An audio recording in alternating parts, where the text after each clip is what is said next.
UK visa update. UK के government ने immigration health surcharges फ़ी increase कर दी है। ये मैं आपको बताऊंगी आज के वीलॉग में। यूके में स्टूडेंट क्या अपने डिपेंडेंट को बुला सकते हैं, इसके बारे में बताऊंगी। और आपको बताऊंगी कि यूके में इमिग्रेशन एप्लीकेशन जो है ये इमिग्रेशन हेल्थ और सरचार्जेस फ़ी इंक्रीज़ कितनी हुई है, वो मैं आपको बताऊंगी। और इसके अलावा बहुत सारी इंफॉर्मेटिव बातें बताऊंगी इस व्लॉग में, तो मेरे साथ जुड़े रहें।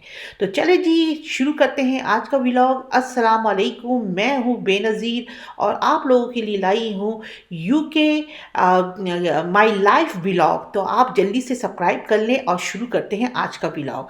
तो पहली बात तो ये है कि यूके के गवर्नमेंट ने इमिग्रेशन हेल्थ सरचार्जेस फ़ी इंक्रीज़ कर दी है, और वो इंक्रीज़ भी 1-2% की नहीं बल्कि 66% इंक्रीज़ किया है, जो कि आपका अप्लाई होगा 6 फरवरी से। ये कहते हैं ना, अप्लाई हो जाएगा हर एक पे। अगर आप अपने मुल्क से मतलब कि 4 या 5 साल के लिए आ रहे हैं यूके में, या आपके पास 1 या 2 बच्चे हैं, तो आप इसका अंदाज़ा लगा लें कि ये फ़ी कितनी डबल हो जाएगी। 66% के लिहाज से ये फ़ी कितनी बढ़ जाएगी। तो ये यूके में ये अब नया कानून आया है, नया वीज़ा अपडेट है जो यूके ने अप्लाई किया है। अच्छा, यूके में जो स्टूडेंट है वो डिपेंडेंट को अब बुला नहीं सकते, और ना ही अब डिपेंडेंट से मतलब माँ बाप भाई बहन जो भी है अब उसको बुला नहीं सकते। ये यूके ने पिछले साल 2023 में ही बंद कर दी थी।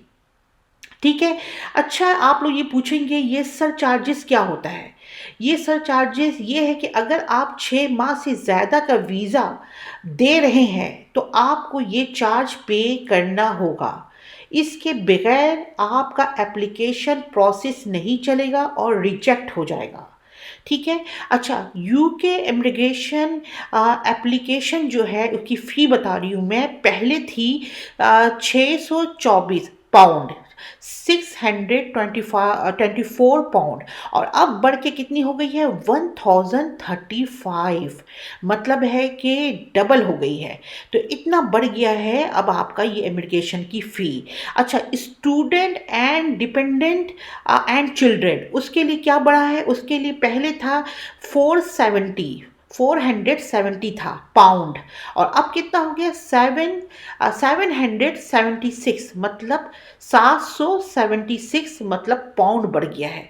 अगर आप यूके में ग्रेजुएट करते हैं मतलब 1 साल की फ़ी 776 पाउंड, मतलब 3 साल में कितने हो गए IHS की फ़ी। तो 3 साल में ये बन जाएगा आपका 2328 पाउंड, जो बहुत ही ज़्यादा फ़ी है और ये आप पे करना बहुत मुश्किल है। तो ये तो स्टूडेंट के लिए है। और जो स्किल वीज़ा में आएगा इसकी फ़ी को तो आप और ज़्यादा बढ़ा लें। जो स्किल वीज़ा में आ रहा है, मतलब मज़दूर हो गया, कारपेंटर हो गया, जो स्किल वीज़ा में आएगा उसकी फ़ी तो और ज़्यादा हो गई। तो अच्छा, अब आप पूछेंगे इन्होंने इतना फ़ीस बढ़ा क्यों दिया है यूके गवर्नमेंट ने। तो यूके गवर्नमेंट का ये कहना है कि हमारे यहाँ इमिग्रेंट्स बहुत आ रहे हैं, जिसके वजह से हर कंट्री के लोग हमारे मुल्क में आ रहे हैं, और जिसकी वजह से हमें मेडिकल में प्रेशर बहुत पड़ रहा है। मेडिकल मतलब NHS, यहाँ पे NHS मेडिकल है, उसको बहुत प्रेशर पड़ रहा है, जिसके वजह से हमें इसको कंट्रोल करने में मुश्किल हो रही है, जिसकी वजह से हम। और यूके गवर्नमेंट का ये भी कहना है कि हमने IHS की जो फ़ी जो है इसको हमने बढ़ाई थी कहते हैं 2020 को, मतलब कि 3 साल पहले हमने ये फ़ी बढ़ाई थी, 3 साल पहले। और तो इसलिए अब हम ये फ़ी को बढ़ाना ज़रूरी है, ताकि इससे जो है ना हमारा जो है बहुत सारी चीज़ें कंट्रोल होगी। और ये 1-2% नहीं बढ़ाया है, परसेंट नहीं बढ़ाया है, बल्कि 66% बढ़ा दिया है। अच्छा, दूसरी रीज़न यूके में इमिग्रेंट्स का है, मैंने आपको बताया है कि इसकी वजह से यहाँ पे मेडिकल पे बहुत प्रेशर पड़ता है, और NHS को, डॉक्टरों को, नर्स को, इन सब को कहते हैं ना, इन पे ज़्यादा प्रेशर है। अच्छा, ये है कि अगर यूके गवर्नमेंट इस फीस को इंस्टॉलमेंट में कर देती तो मतलब है कि इतनी परेशानी नहीं होती। मतलब ये कि जो 5 या 6 साल के लिए आ रहे हैं, अगर ये फ़ी को आप इंस्टॉलमेंट में कर दें, तो एक साथ देने की जो परेशानी है ना, जो प्रेशर है, वो हल हो जाएगा। बट अभी तक यूके ने ऐसा कोई फ़ैसला नहीं किया है कि इस पेमेंट को जो आपका 66% बढ़ चुका है, इसको इंस्टॉलमेंट में दें। तो एक मुश्त देना पैसा इतना मुश्किल है, वो तो आप जानते ही हैं, क्योंकि यूके में सिर्फ आना ही नहीं है, खाना पीना, रेंट का घर किराए पे लेना, और ये सब अब बहुत ज़्यादा हो गई है। अब रेंट का एक कमरे का घर भी जो है ना इतना महंगा हो चुका है, उसका मेरे ख्याल में 1800 पाउंड एक कमरे का महीने का। मैं छोटा सा घर का बता रही हूँ, एक कमरे का किराया हो चुका है। और आप अंदाज़ा लगा लें कि किस तरीके से बंदा या तो बिल देगा, इसके अलावा बिजली पानी, इसके क्या कहते हैं, क्या कहते हैं, कम्युनिटी चार्जेस, कौंसल टैक्स, ये सब अगर आप गिनो ना, तो आप तो कहोगे ना कि भाई मैं तो मर ही जाऊँ, मैं तो ना ही आऊँ। तो ये है कि अब यूके वो यूके, मैं हमेशा कह रही हूँ कि अब ये यूके वो यूके नहीं रहा जो आज से 20 साल पहले या 30 साल पहले था। अब बहुत चेंजेस हो गई है।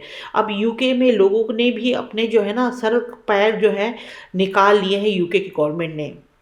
इनको अब पता चल गया है कि ये लोग बाहर मुल्कों से आते हैं इमिग्रेंट्स में, और यहाँ आके फुल बेनिफिट यूज़ करते हैं, फुल गवर्नमेंट को यूज़ करते हैं, मतलब निचोड़ लेते हैं, चूस लेते हैं गवर्नमेंट को। तो अब इनकी आंखें खुल चुकी हैं। अब ये क्या कहते हैं, पाकिस्तानियों को भी इस नज़र से देखते हैं और इंडियंस को भी इसी नज़र से देखते हैं, बल्कि पूरे जो बाहर मुल्कों से जितने इमिग्रेंट्स आते हैं उनको यही सोचते हैं कि ये यहाँ आएंगे। कहते हैं ना कि जॉब वॉब करना तो दूर की बात, सबसे पहले ये लोग अप्लाई करते हैं क्या चीज़, ये लोग अप्लाई करते हैं आपका बेनिफिट्स। और बेनिफिट्स का जो बोझ है ना, ये यूके गवर्नमेंट को बहुत पड़ने लगी है, क्योंकि इनकी अपनी आवाम बेरोज़गार है, इनको जॉब नहीं मिल रही है। तो इनको जॉब नहीं मिल रही, तो ये काट खाने को दौड़ रहे हैं। ये कह रहे हैं भाई हम लोग गोरे जो है हम जॉब के बगैर हैं, और ये सारे इमिग्रेंट्स बड़ी बड़ी जगहों पे जॉब कर रहे हैं। तो ये है ना, क्या कहते हैं, इनकी अपनी कम्युनिटी ने आवाज़ उठाना शुरू कर दिया। ये गोरा कम्युनिटी जो है, ये कहने लगे कि भाई अब कम करो, या तो इमिग्रेंट्स लाना बंद करो या इनको अपने मुल्क भेजो। तो इस तरीके से यूके में बहुत चेंजेस हो गया है। मैंने सोचा कि आज आपको यूके वीज़ा के बारे में अपडेट दूं, तो मैंने ये अपडेट दी है। आपको वीडियो कैसी लगी ज़रूर बताइएगा। आने वाले दिनों में और भी बहुत कुछ होने वाला है, बहुत कुछ बताऊंगी। और मैं हमेशा बोलती हूँ और कहती हूँ कि जो यूके में रहता है वही यूके के बारे में बता सकता है। जैसे कि मैं यूके में रहती हूँ, यहाँ के हर चीज़ से वाकिफ़ हूँ, और पता है कि यहाँ पे क्या चल रहा है और क्या चलेगा।